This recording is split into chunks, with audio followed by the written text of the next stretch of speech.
4 days to do it. Right? The test will be the same sequence. One attempt. And Two attempts, one sir. attempt and it will be sequential, right? And that's the last thing that we have. In terms of other assessments, I don't really have anything else to assess you all with. But if I need to make up grades, like, not make up grades, favorite, but I'm saying make up grades, like, based on how many grades, I don't know how many quizzes you all have done. I don't think you all have done only 4. Alright, so that means I have to make up grades, because I think we're supposed to have 6. We've done 4 homeworks, or 3 homeworks. 3 homeworks. Not a lot.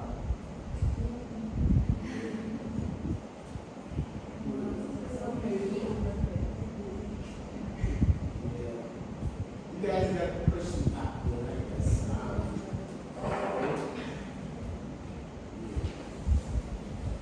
Alright, I'll let you all know Wednesday how we'll make up those grades. I'll let you all know Wednesday. The other thing is the organic 2 will run this summer. I saw some people already sign up. I don't know how many will sign up. You can't sign closer. Prerequisite.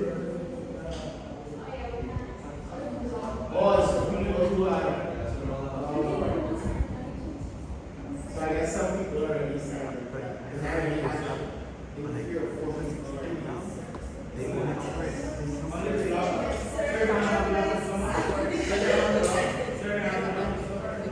Yeah, we have this one. So the schedule, I don't know if you all saw it, but the schedule is Monday through Thursday at 8 to 10, and then on Fridays you'll have all day. So we have 2 up in 1 day, right? Yeah. 2 up. The physics and the calculus. Alright. So we can add like to the program. I thought they were going to evaluate me. They haven't evaluated me yet, so I thought this was the class they were going to evaluate me. So I was like super prepared, making sure I happen to do that. Now I'm just like chilling because it's like the evaluation. No worries, sir. No, but I'm always prepared for you. You all notice I already posted these PowerPoint, also the PowerPoint for electrophilic aromatic substitution. There is one more PowerPoint on there, which is electrophilic aromatic substitution part 2. What I might do as like a quiz or something is make you all do a separate quiz on just that PowerPoint. Alright, aromatic compounds. So we're gonna hopefully finish these slides today. And yes, need your focus and attention as we go through it. And I want us to first we're going to talk about the importance or why aromatic compounds exist, a little history about them. And then we'll go into how do we determine if a compound is aromatic. Alright, so those are the 2 main things, like the background between aromatic compounds and how we determine aromatic compounds. So let's go into the discovery of benzene. So whenever I talk about aromatic compounds and I say draw this aromatic compound, most of us think about benzene, right? And that's because benzene was sort of the first aromatic compound to be discovered. It was isolated in 1825 by Michael Faraday. I don't know if you all know, you all remember Faraday? Michael Faraday from Gen 1. You all remember what he discovered? Faraday's constant. No, he didn't just isolate benzene, but he also discovered Faraday's constant, which you all remember was for electrons, mass ratio. But anyways, Michael Faraday is doing a lot of work that time.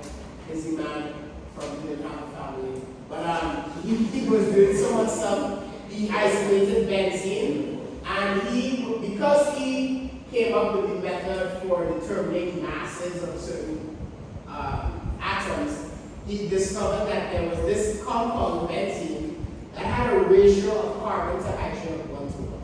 So meaning it had as many carbons as it had hydrogens. And that was unique at the time because they didn't know any compounds that had the same number of carbon and hydrogens, right?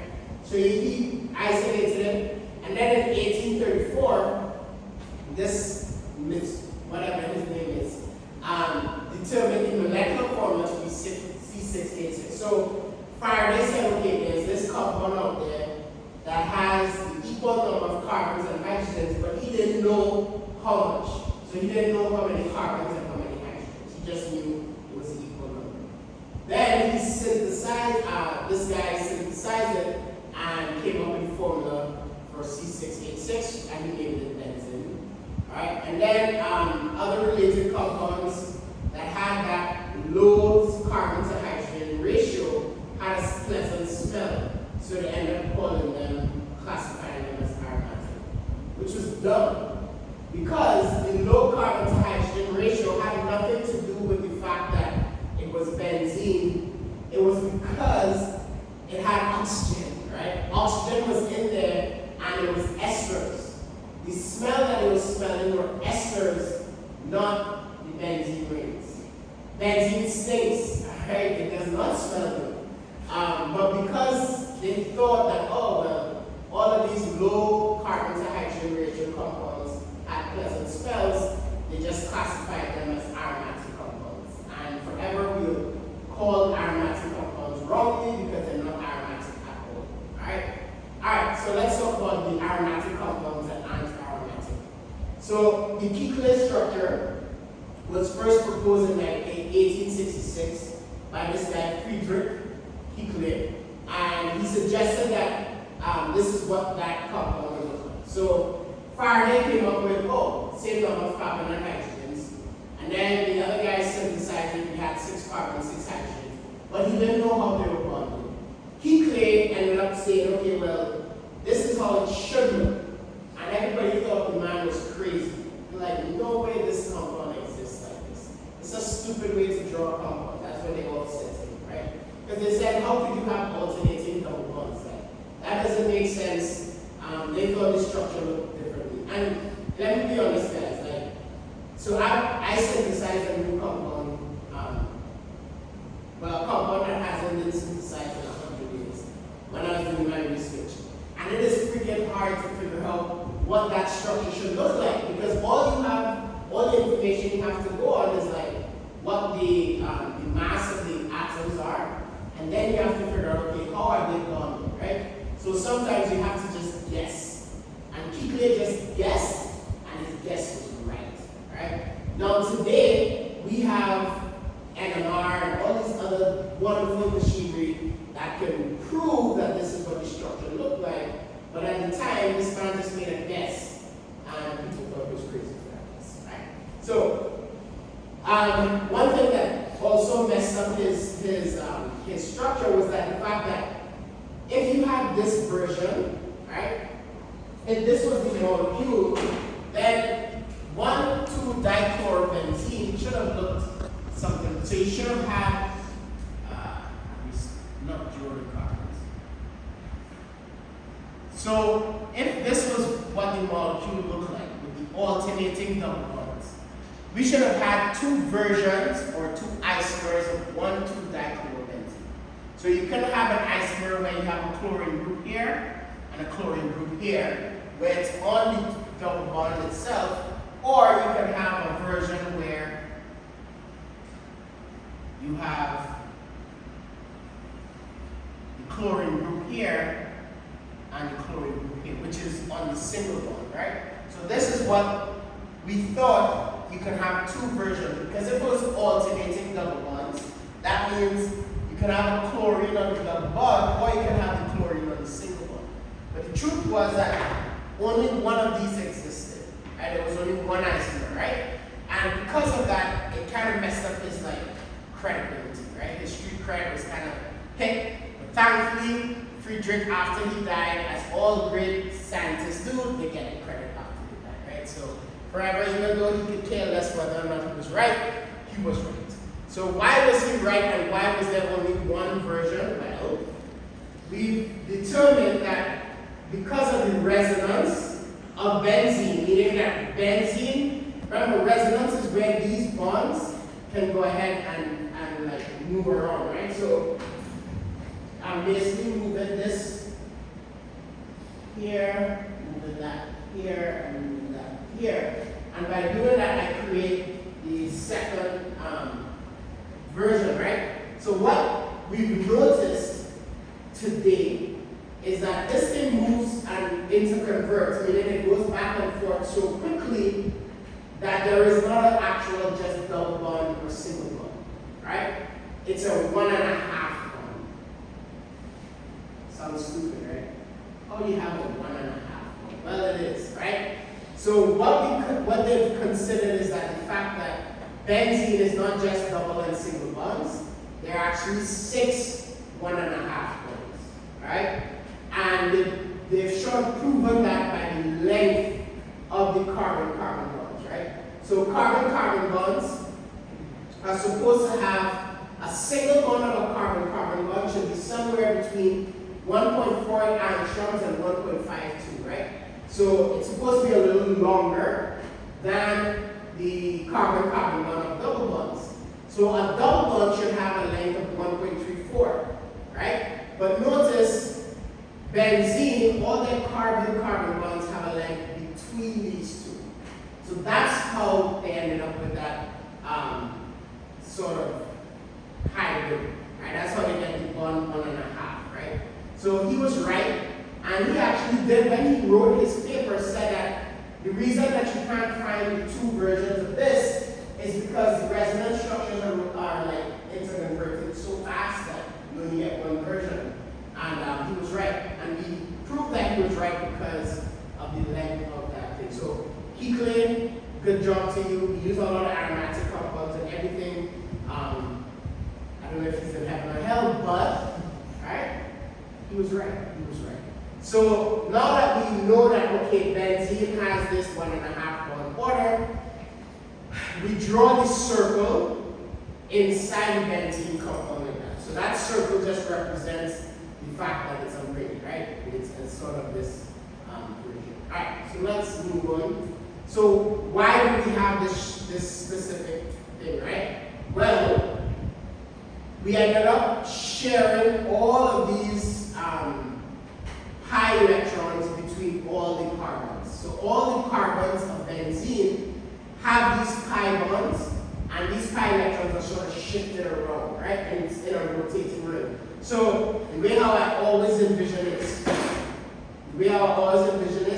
is the first Iron Man. You remember in Iron Man?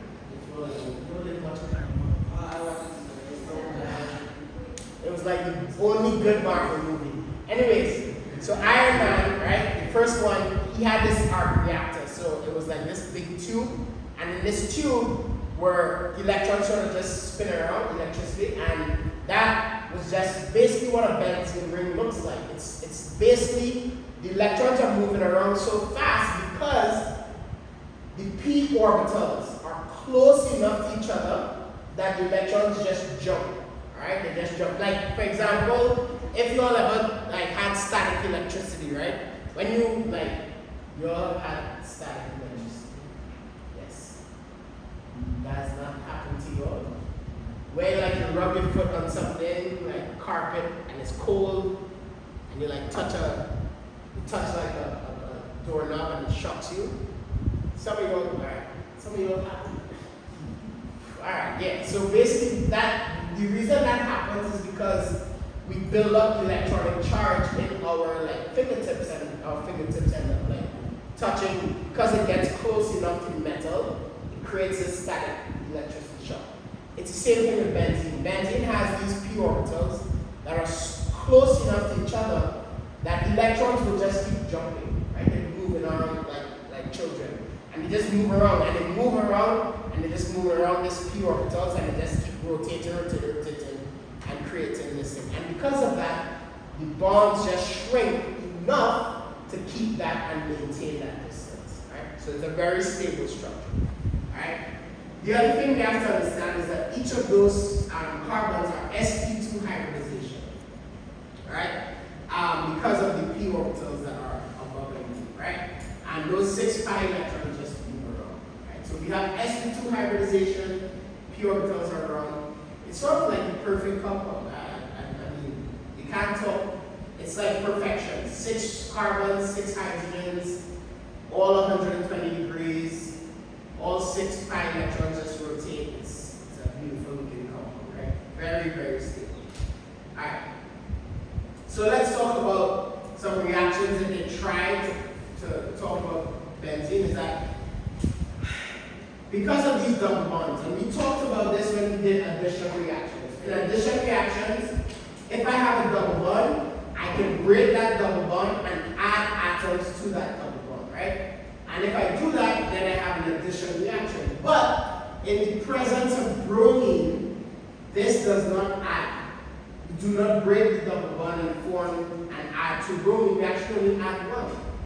So the reaction with bromine ended up giving us just one bromine atom, which says there's addition happening, but not the way we're used to seeing, right? So we don't just break the bonds. So the reason this is important is because, again, when they add bromine across it, they had to use a catalyst. The previous versions, you didn't need a catalyst. And the reaction ended up creating this substitution, right? So this is why we're going to talk about electrophilic aromatic substitution. So we're not adding across the double bond, we're going to be substituting across the double bond. And the reason for that, guys, is that benzene loves itself. It loves itself. It's a perfect looking molecule, and it wants to stay a perfect looking molecule. So as it breaks that double bond, it's like, break the double bond, give me back the double bond. Right? And it stays in its benzene form. So you'll never really see a compound where benzene will look like this. Right?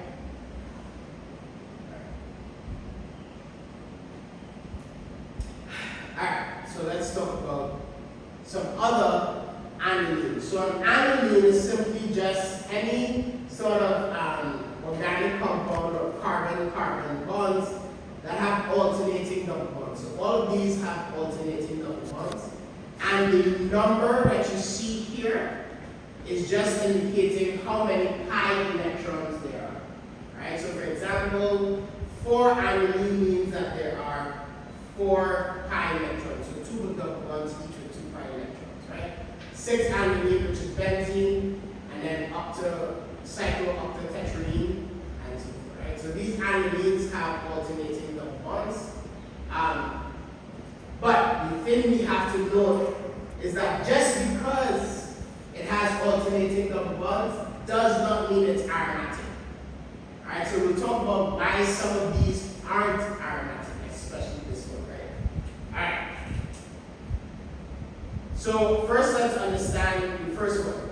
So cyclic conjugated hydrocarbons were supposed to be aromatic.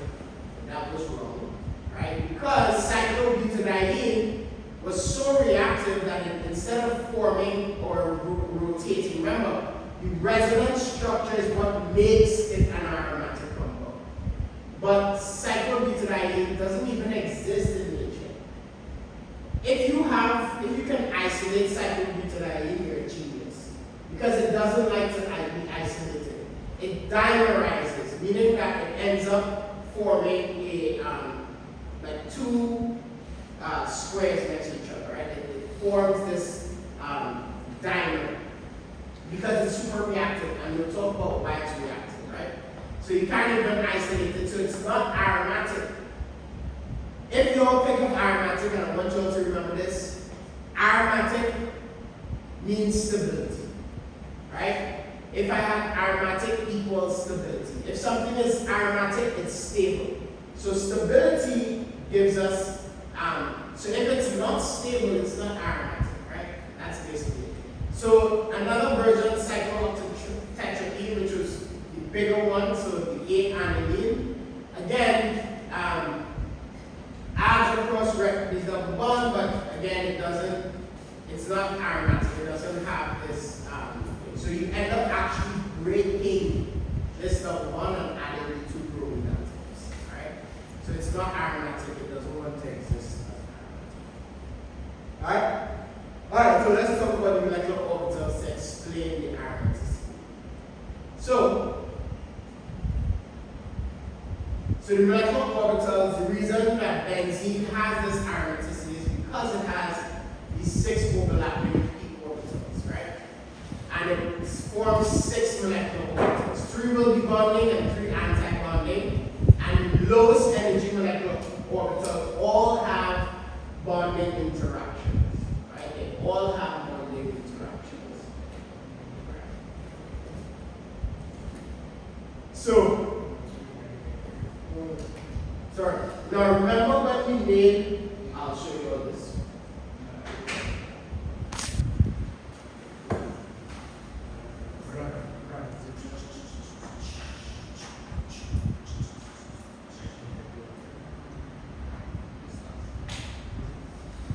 Alright. Remember when we did butadiene? Alright? And we talked about butadiene having 4 p orbitals. Right? So it made 4 molecular orbitals. Right? And we did this molecular orbital diagram where we have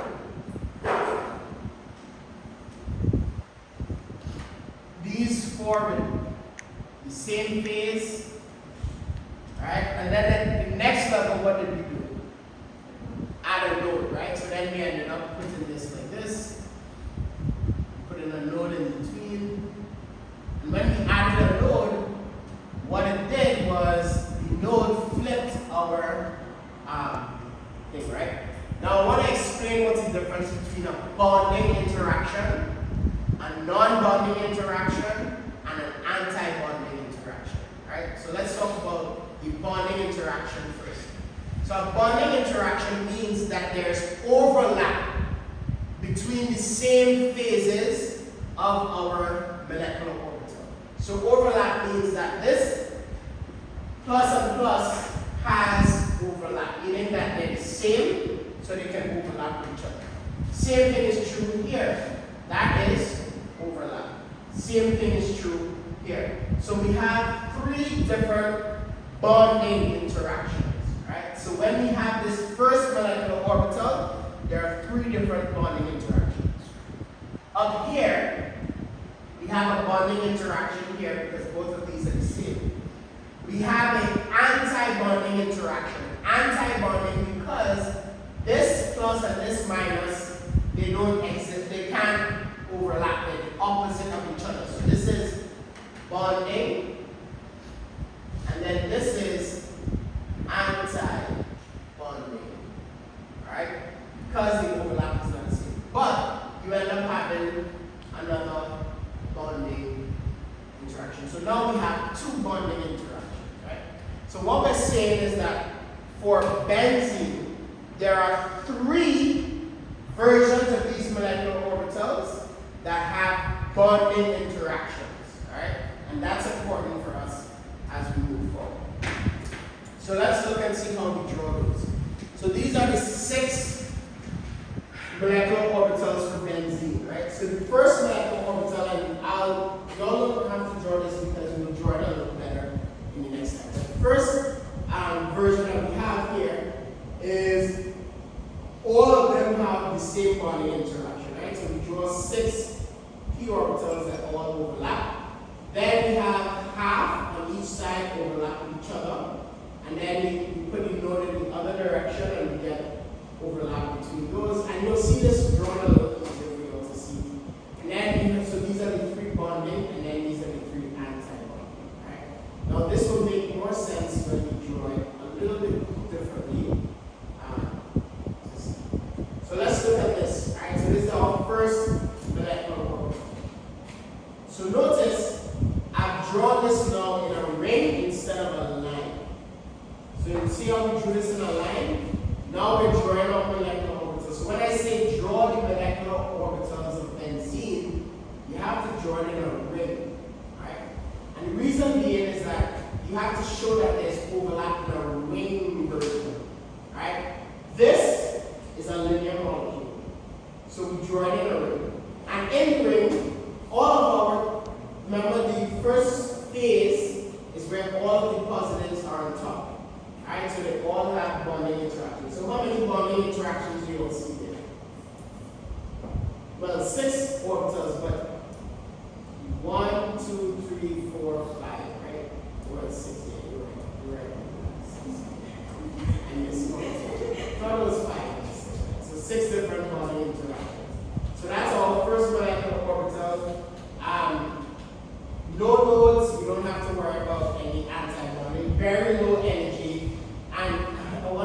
Again, we join in a ring. And I'm going to put the node down the middle. Look where I put the node. Down the middle, draw the half, right?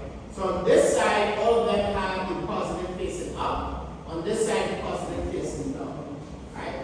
So look at our bonding interaction. So we have a bonding interaction, positive, positive, positive, positive.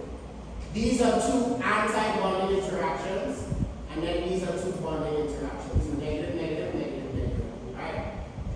So I have, how many bonding interactions do I have here? 4. 1, 2, 3, 4, and 2 anti-bonding interactions. Now I put the node in the middle on this side, and I end up with these non-bonding interactions. So what does that mean, non-bonding? Non-bonding means because there's a node, we do not have a p orbital available for the electrons to jump. So if the electrons aren't jumping, look, that p orbital is missing, guys. You see, we have 6 drawn here. We only have 4. Why do we only have 4? Because a node represents there's no electron density. So because of that, there's no p orbitals. And without p orbitals, we do not have any bonding or anti-bonding interaction. Alright, so we end up with just 2 bonding interaction and 2, or actually 4 non-bonding interactions. Right? So non-bonding are harmless, right? So these are the 2, these are both the same energy. Let's understand why they're same energy. So on the one on the left, how many bonding interactions did I say I have? How many bonding? 4. So I have 4 bonding orbitals minus how many anti-bonding? 2. So I have 2 anti-bonding orbitals. So 4 minus 2 gives us 2 bonding orbitals. Everybody following so far? Then the second one on the right, how many bonding orbitals do I have? Bonding interactions. How many bonding interactions? 2. So I have 2 bonding orbitals minus, or 2 bonding interactions, minus, do I have any anti-bonding? No. I have no anti-bonding interactions, and I have just non-bonding. Non-bonding does not count against us. So because I have no anti-bonding, I end up with 2 bonding interactions. This is the bond order. So 2 represents the bond order of those orbitals. So because they're both the same, they both have the same energy. So because we have the same bond order, same bond order, which means same energy.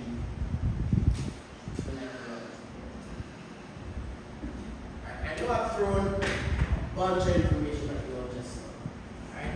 Thrown a ton of information. But if we just kind of review it real quick. What we're showing is that the interactions that happen because of where the nodes are help us determine what the energy of those orbitals are.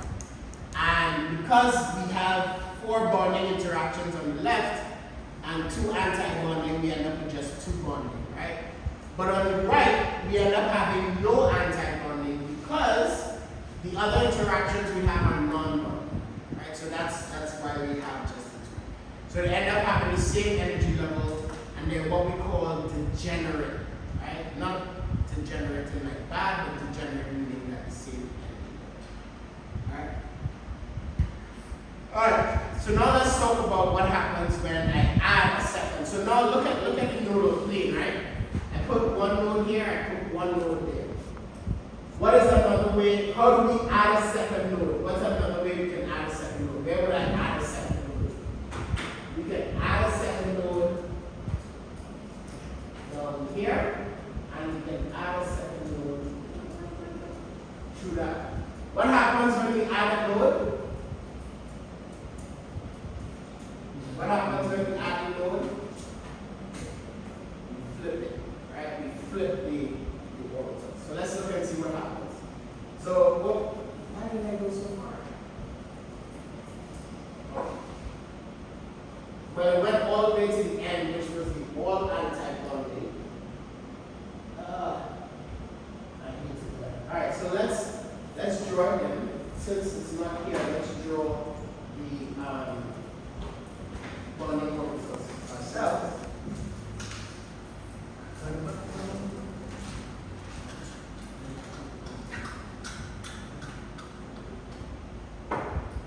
Alright, so this is going to help you all sort of draw.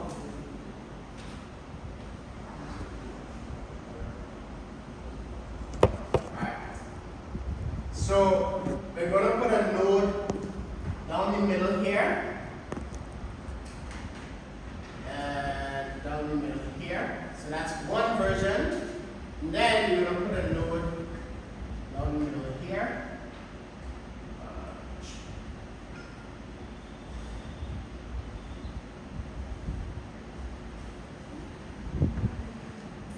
There. Alright.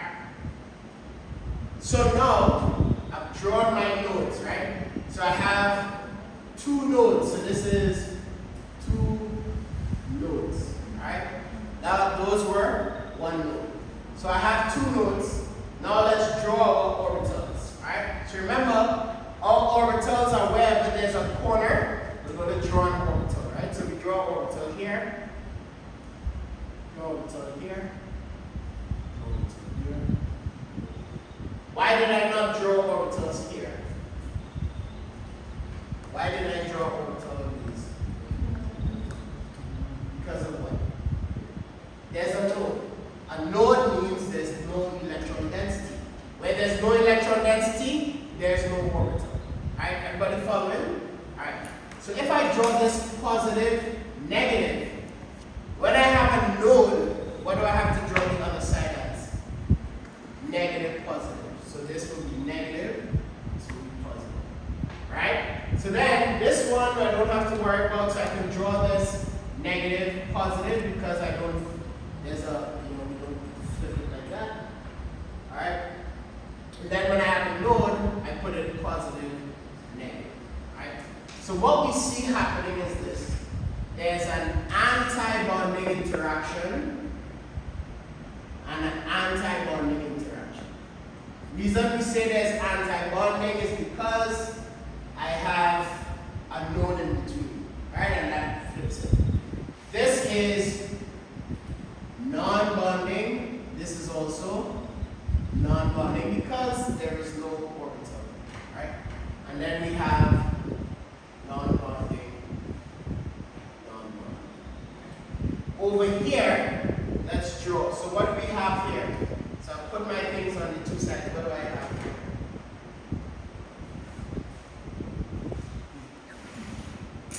Did I draw this first? No, I shouldn't draw it on the axis. Alright, let me redraw this part. I drew it the right way the first time. Alright, so it should be going through here. So now let's look at it. So I have orbital here, orbital here, orbital here, here.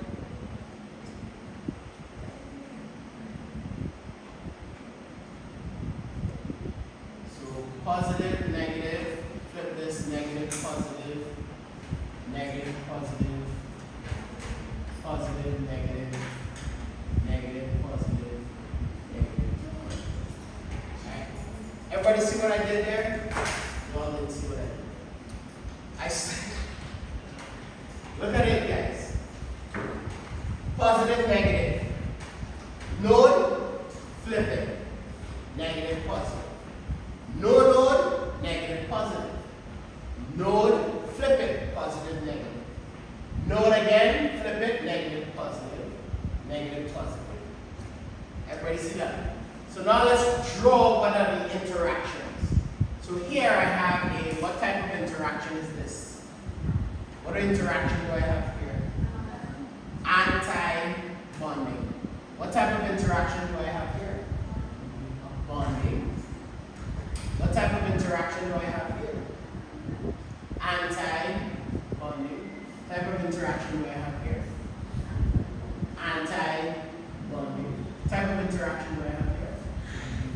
bonding. And what type of interaction do I have here? Anti. So now let's count up. In here, how many anti-interaction bondings do I have? Anti-bonding. 2. So this is 2 anti-bonding. Over here, how many bonding interactions do I have? 2. So I have 2 bonding interactions minus how many anti-bonding do I have? 4. 4 anti-bonding, which means overall it's -2, or I have how many total anti-bonding? If I draw it the other way, let's draw it the other way. 4 anti-bonding minus 2 bonding gives me how many anti-bonding? 2 anti. So look at that. 2 anti-bonding, 2 anti-bonding, same number. Alright? So these are our 2 anti-bonding orbitals. And then the last one is where we join all the nodes together and we end up put a third one down the middle and you end up getting all 3 anti-bondings. Completely destructible. Yes. Alright.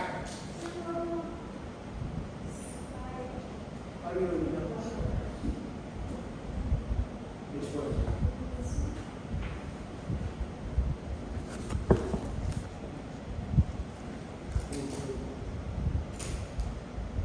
That's a orbital here. That's Alright.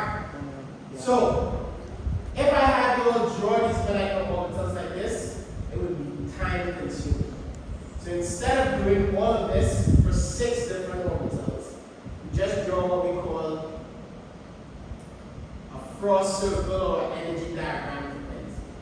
So this is called a frost circle, and if you just write that down, it's not on the slide, but it's a frost circle, and this is how we draw it. So we draw it this way because when you draw benzene, you end up drawing it so that to show that there are 3 anti-bonding orbitals and 3 bonding orbitals. Right? And we then go ahead and do it. So I'll show this real quick. So these here are anti-bonding. These here are bonding. Right? And then I go ahead and put my 6 pi electrons. So my 6 pi electrons are all in my bonding orbital. So it's extremely stable, and that's how we do it. Now, how did I draw this? Well, this is how we do it.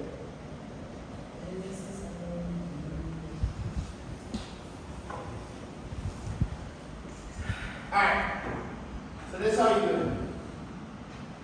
If I have an aromatic compound, I want to determine if it has an aromatic compound. It's a 6 carbon, so let's say we have benzene. So what you do is you take benzene and you flip it on its vertex. Right? So you flip it on its vertex, meaning that I'm going to put it on one of these vertices, right? So I draw it, I'm just going to draw benzene like this. Like that. Alright? Then what I do is I draw a line splitting it in half. Everybody following that so far, right? And then at every single vertex, I'm going to put an orbital. Everybody see that? So notice that every vertex I put an orbital, right? So then once I have that, I go ahead and label. So I have, this is my pi 1, pi 2, pi 3, it doesn't matter which one is which. Pi 4, this is a star because it's anti-bonding. Pi star 5, pi star 6. Right? And because I have 6 electrons, I start at my lowest orbital first, and I add 1, 2, 3, 4, 5, 6. So my 6 pi electrons are in 6 bonding orbitals. Let's do another example.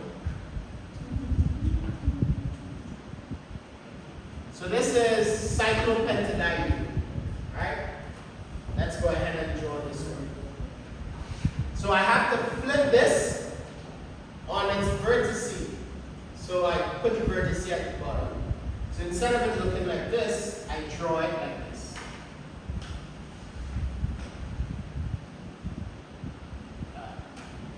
Draw this one. It's like Superman symbol. Alright. Then I put the line down the middle. So I go ahead and put the line down the middle. Alright. So I have the line down the middle. Then I go ahead and put my vertices. This is this.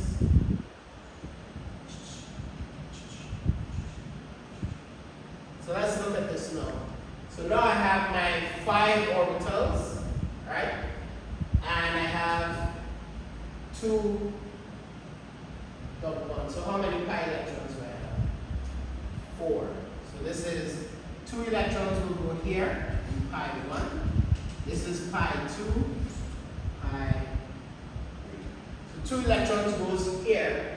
So where do my 2 other electrons go? Split it. So I put 1 here. Alright, so that's how you draw force. Alright, so that's how you draw these, and we'll go through and draw others. So let's look at another one. So this is cyclobutadiene, and if you notice when we did the whole drawing it out like this, you'll notice that you have bonding, then you have a bunch of anti-bonding stuff going on, right? So instead of looking at it like this, let's look at it in the frost circle. So I put remember, we have to draw the diagram with the vertex on the bottom. So it's a square, so my vertex is on the bottom. I put the non-bonding line down the middle. I have 4 pi electrons, so 2 right here and 2 right here. What we're showing is that this is a diradical. Alright, so what is happening to this is that we actually create a diradical. So cyclobutadiene, folks, does not exist as 2 pi bond electrons, right? It's actually 1 double bond and 2 radicals. So how you should actually draw cyclobutadiene is like this. Cyclobutadiene should have a double bond. That's what is represented by the bonding. And then 2 radicals. Looks like a space, but that's what it should be.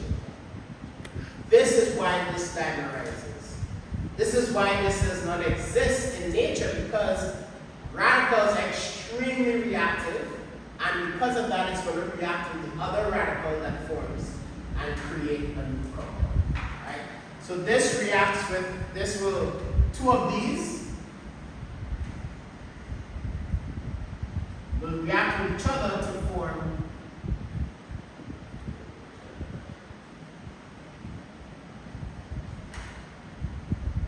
that. So that's what ends up. Oh wait, I didn't draw that.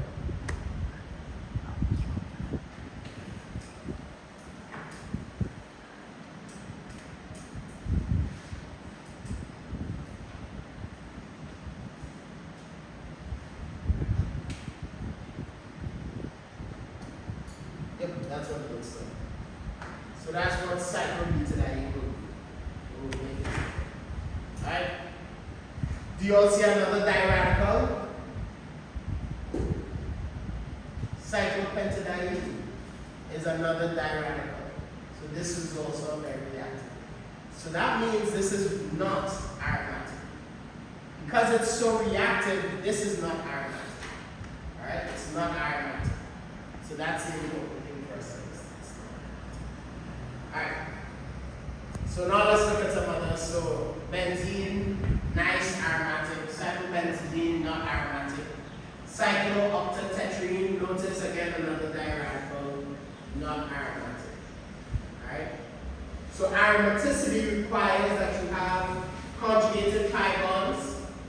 Each ring must have an unhybridized p orbital, right? And the p orbitals must overlap to form the ring structure. And this part is sort of like fit in here, but it's super cool. The structure must be planar. Alright, the structure must be planar.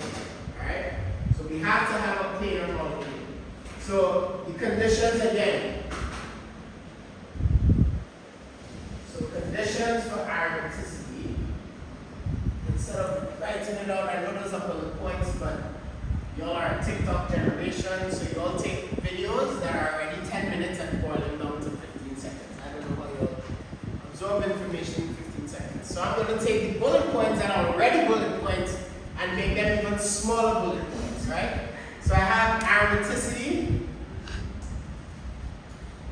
Right? Aromaticity has, first thing we have to have is we have to have conjugated pi bonds. First thing, without a conjugated pi bond, you can't even have aromaticity. It stops right there. Right? Second thing we have to understand is that we have to have sp or sp2 orbitals. So all sp2 or sp carbons. Right? So all our carbons have to be sp2 or sp. The reason for that is we need p orbitals.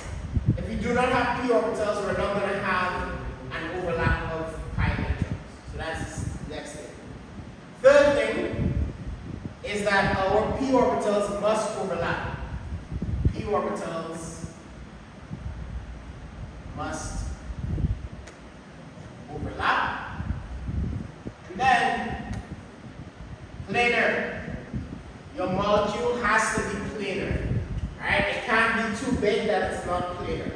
Right? So it has to be planar when you have a aromatic compound. Right? And only then can you have the D.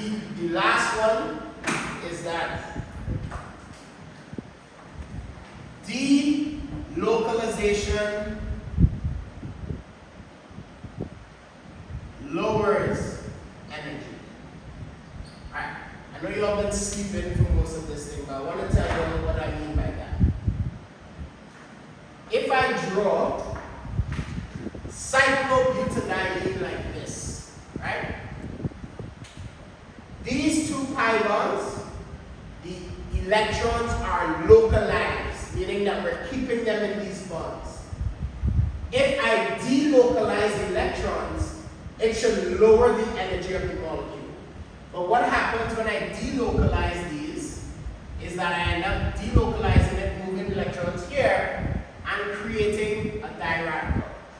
So a diradical is now going to increase my energy, which means that. So the reason I say that is because cyclobutadiene, it's conjugated. Check one. All sp2 carbons, check two. P orbitals overlap because I have two pi electrons, they overlap. So it overlaps. Planar, yes, it's planar. So up to this point, cyclobutadiene is aromatic. But the last one is, if I split up electrons, it's going to increase my energy instead of lowering it. For benzene, it lowers our energy. By going ahead and delocalizing the electrons, moving them around, it actually lowers the energy of your compound. So that's why we talk about it. Alright. Talking for a long time. Anti-aromatic versus non-aromatic. Basically, anti-aromatic is where delocalization increases its electron energy. So I want to just, you'll just look at this. That's what anti-aromatic means, right? Non-aromatic means that one of these things was not fulfilled. So if something is non-aromatic, it means that it didn't have one of these So it was either like non-planar, or the orbital didn't overlap, or it didn't have conjugated pi bonds and so forth. So I'll say that again, because let me be honest, I always have to like confuse myself. Why non-aromatic versus anti-aromatic? Which one is which? Anti-aromatic means it fulfills all of these requirements. See these first four? Fulfills it. But because the last one increases its energy, then it's anti-aromatic. Meaning it should have been an aromatic compound, but by delocalizing the interaction, you're actually making it more unstable. Right? Non-aromatic just means one of these four was not fulfilled. Either it wasn't planar, or it overlapped, or it didn't have sp2, or it didn't have conjugated pi. So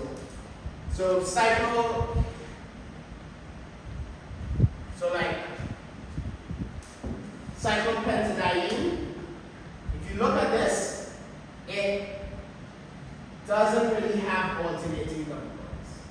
Right? It's not a conjugated system. Why is that? Is because I have pi electrons, no pi electrons, no pi electrons.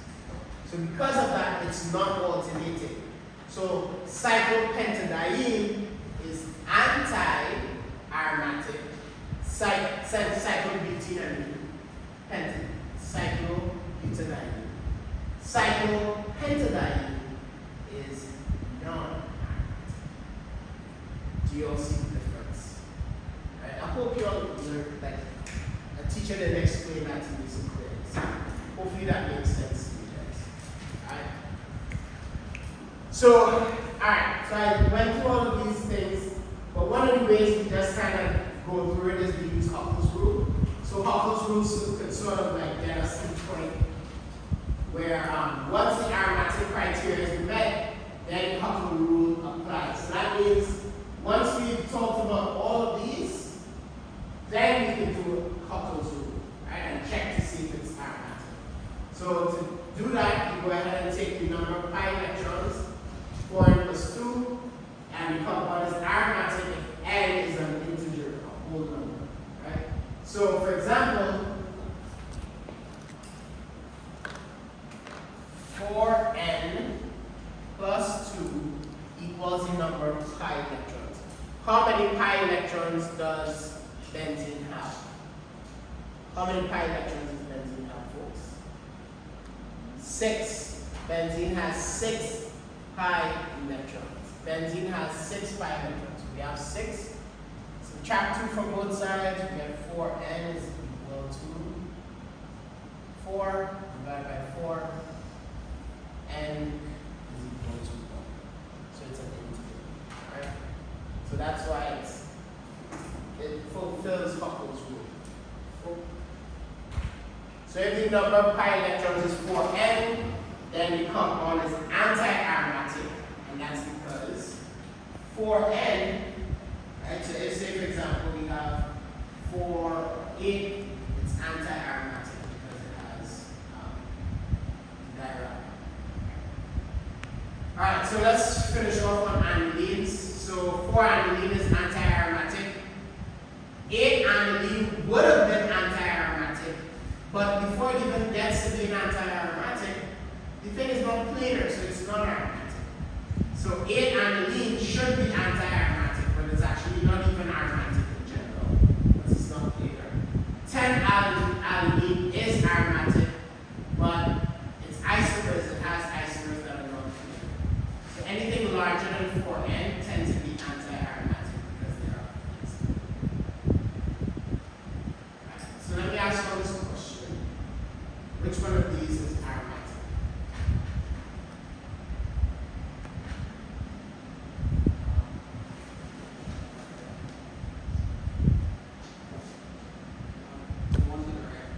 Why are you saying one's in gray?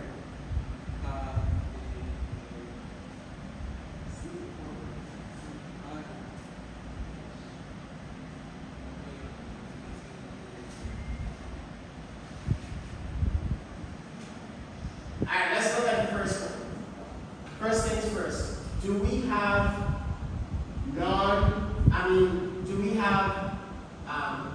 conjugated pi bonds? here? Yes or no? We have alternating single and double bonds? No, folks. There's no alternating single and double bonds. So right away, this is what? Non-aromatic, right? So now let's look at this one. Let's see if this one has alternating single. Double bond, single bond, double bond, single bond, double bond, single bond, single bond, double bond, right? So this one technically would kind of be non-aromatic, but let's talk about some other things. sp2. So the reason I say that this one can be is because when we remove electrons here, this now becomes an sp2 carbon. So now all of these carbons are sp2. So because all the carbons are sp2, the p orbitals can overlap. It is planar, and delocalization, does this lower energy or increase energy? If I move these electrons around, does that help stabilize this? If I move around this positive charge, does that help stabilize? Heck yeah. We need to move around that positive charge. Moving around the positive charge, if I leave that on just that, it's not going to be as stable as just moving around, jumping around that positive charge. So this one here is non-aromatic because there's an sp3 carbon right there, folks. This one is aromatic because all the carbons in sp2 have hybridized, right? Now, one thing I should say is that this conjugated pi bond stuff could kind of be confusing sometimes because, so look more to this part. Are all of them sp2 or sp? Alright, that's the reason. Alright. So just finishing off the aromatic compound slides, we have heterocycles, meaning that we have nitrogen. So this is another aromatic compound. And the reason it's an aromatic compound is because nitrogen is an sp2 hybrid molecule, right? So because of that, it has a p orbital that has overlap. Alright? It has overlap. So pyridine is a really good aromatic compound. 6 electrons can be delocalized. Pyridine also is a base. Right? It's a base that's used as a stable base. Pretty interesting. The compound that I made was a pyridine with 2 acids. So it was a base and an acid. It was a they do not interact with pi electrons. So the sp2, these sp2 hybrid electrons are basic. So notice it sticks out on the side. It's not part of those rings in there. So pyridine is a base, meaning that it could absorb hydrogen, a proton, and take another proton and still be stable. Right? It still is stable because even though it has this positive charge, the electrons are delocalized, meaning they move around that charge. Right? So it's pretty stable. So it's a good base. And the pyridinium ion is still an aromatic. Right? Still aromatic. So other heterocyclics could be like, So these are other heterocyclics like perols, furans, thiophene. These 3 are very like useful. Furans are like a lot of different things. Thiophene. These are aromatic. Now let me explain why they're aromatic. The reason they're aromatic is because, again, they all have overlapping p orbitals. Right? The p orbitals overlap. Thiophene has these p orbitals that overlap, and they end up sharing electrons. Right. So let me ask you this question: is this anti-aromatic or non-aromatic? Is it aromatic, anti-aromatic, or non-aromatic? Let's look at this. First things first. What are the hybridization of this carbon? What's hybridization? It's sp2. sp2 gas. Let me explain how you find hybridization.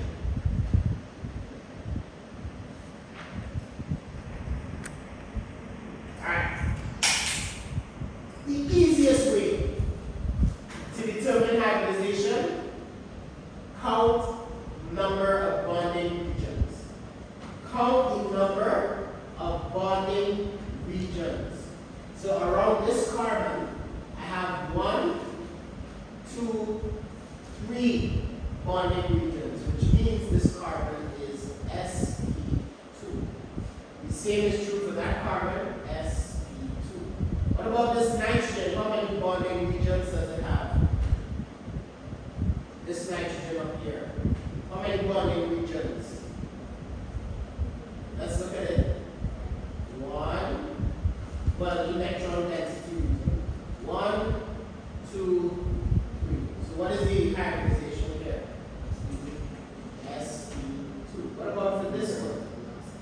What's the hybridization there? sp2. What about this one? How many bonding regions does that one have? 4. So what's the hybridization? sp3. So let me ask you this question. Is it anti-aromatic, aromatic, or non-aromatic? Non-aromatic. Right away you know it's non-aromatic because you don't have all sp2 hydrogens. Right?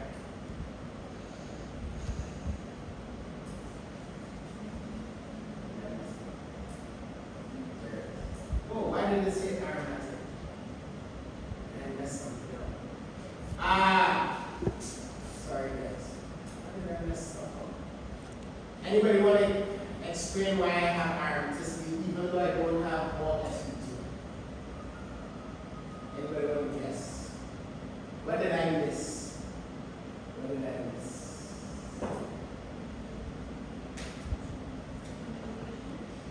No, not conjugation. Alright. So some things, even if this is not sp3, that nitrogen is still actually sp2.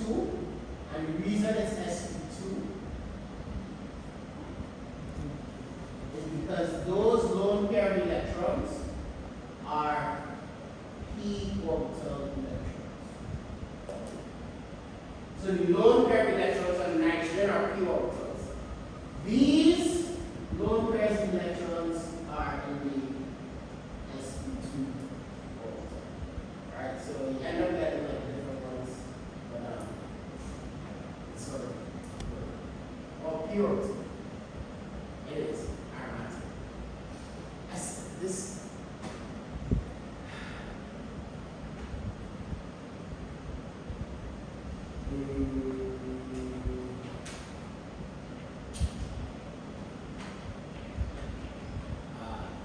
alright. I don't want to leave here with you all confused. So let's not get confused. Let's not confuse ourselves. Alright.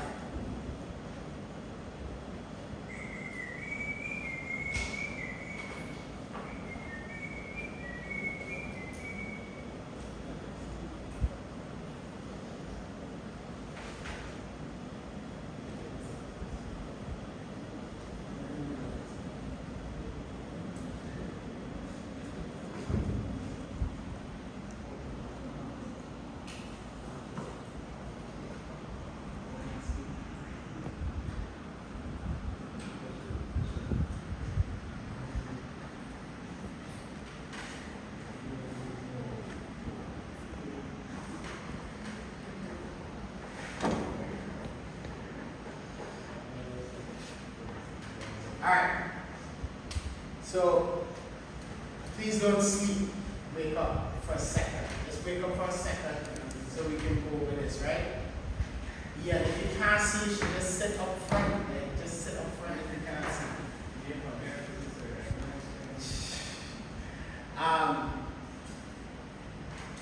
I want to explain this because I want us to know the difference between these lone pair of electrons and these lone pair of electrons. Alright? So I want to explain the difference between the two. Alright? So first let's look at carbon. Carbon is pretty easy to determine hybridization. Right?